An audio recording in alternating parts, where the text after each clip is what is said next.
নমস্কার বন্ধুরা, অপর্ণা রান্নাঘরে সকলকে স্বাগত জানিয়ে আজকে আমি সিঙ্গাপুরি কলা দিয়ে মালপোয়া তৈরি করে দেখাবো।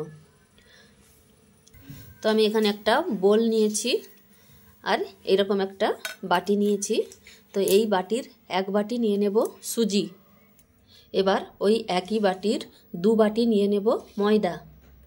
তো এখানে আমি দু বাটি ময়দা নিয়ে নিয়েছি। আর এখানে আমি 3টে সিঙ্গাপুরি কলা নিয়েছিলাম। তো কলাটারও খোসা ছাড়িয়ে এর মধ্যে দিয়ে দিয়েছি। এবার এর মধ্যে দেব স্বাদ মতো নুন। এবার এর মধ্যে দিয়ে দেব কোচানো কাজু ও কিশমিশ। এবার কলাগুলো হাত দিয়ে ভালো করে চটকে নেব। তো এখানে আমি কলাটা চটকে নিয়েছি, দিয়ে ভালো করে মিশিয়ে নিয়েছি। এবার যেই বাটিতে আমি সুজি ও ময়দা নিয়েছিলাম, তো সেই বাটির এক বাটির কম দিয়ে দেব গুড়। তো আমি অল্প অল্প করে দুধ দিয়ে গুড়টা দিয়ে দিয়েছি।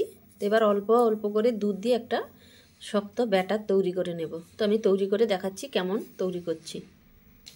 তো এখানে আমার মাখানো হয়ে গেছে। তো এটা কিন্তু একটু শক্ত শক্ত করেই মাখতে হবে, বেশি পাতলা করা যাবে না।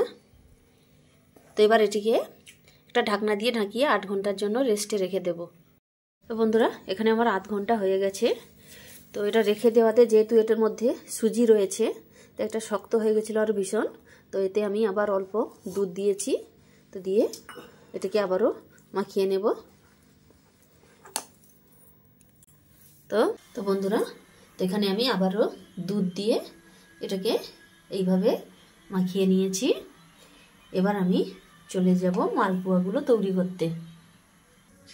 তো এখানে ওভেনে কড়া বসিয়ে আমি সাদা তেল দিয়ে দিয়েছি। তো তেলটা আমি ভালো করে গরম করে নেব। তো এখানে তেলটা গরম হয়ে গেছে। এবার এই মাখাটা এক হাতা এই তেলের মধ্যে দিয়ে দেব।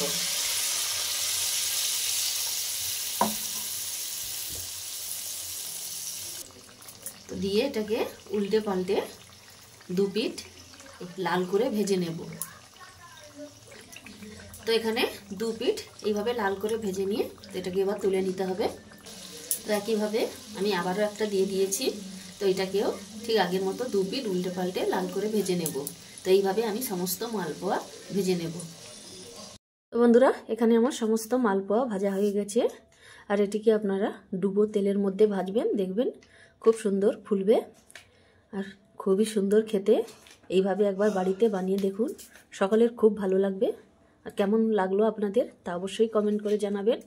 এই রকমই সব সুস্বাদু রেসিপি পেতে আমার এই চ্যানেলটিকে সাবস্ক্রাইব করে আমার পাশে থাকবেন। আজকে এই পর্যন্ত। সকলে ভালো থাকবেন, সুস্থ থাকবেন। ধন্যবাদ।